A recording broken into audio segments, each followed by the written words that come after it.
زندگی جو ہے وہ اللہ تعالیٰ یہ کہتے ہیں کہ کچھ ٹھیک ٹھیک اصولوں پر بنائی گئی ہے۔ ہم لوگ زندگی میں اللہ کے اس امتحان میں اس وقت تک کامیاب نہیں ہو سکتے جس وقت تک ہم اخلاقیات پہ نہ کھڑے ہوں۔ اخلاقیات کس چیز کا نام ہے؟ اخلاقیات نام ہے ادائے حقوق کا، جس کا جو حق ہے وہ ادا کیا جائے۔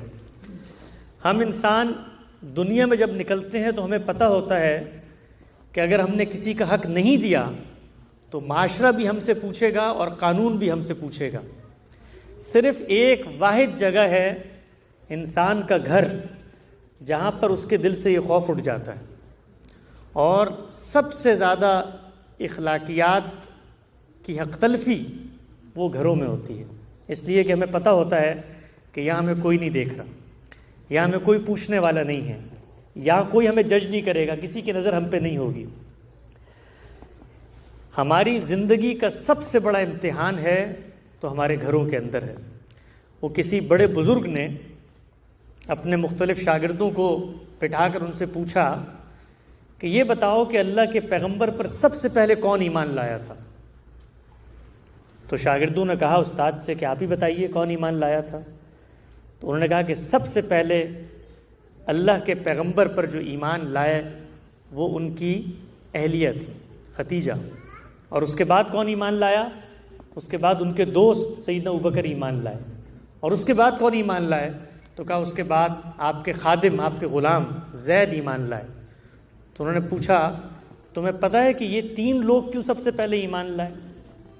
ان میں سب سے پہلی بیوی ہے جو راز و نیاز کی امین، سفر و حضر کی ساتھی، جو شوہر کے ہر اندر و باہر کو جانتی ہے۔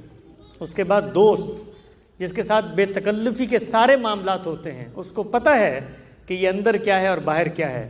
اور اس کے بعد وہ ملازم، وہ غلام کہ جس کے آگے کوئی پردہ، کوئی حجاب نہیں ہوتا۔ ان تینوں نے سب سے پہلے ایمان لانے کا فیصلہ کیا، اس لیے کہ وہ یہ جانتے تھے کہ یہ شخص جو بات کر رہا ہے یہ شخص اس سے مختلف باہر بات نہیں کرتا، جو اندر ہے وہی باہر ہے۔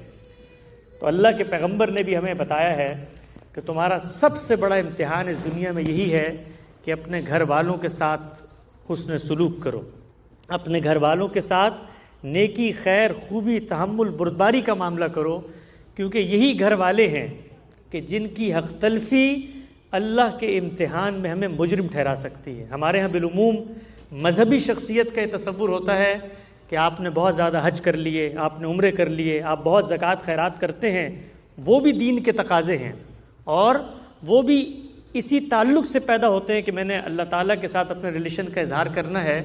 لیکن جو سب سے زیادہ چیز نگلیکٹ ہوتی ہے وہ ہمارے یہ گھروں کے معاملات ہیں۔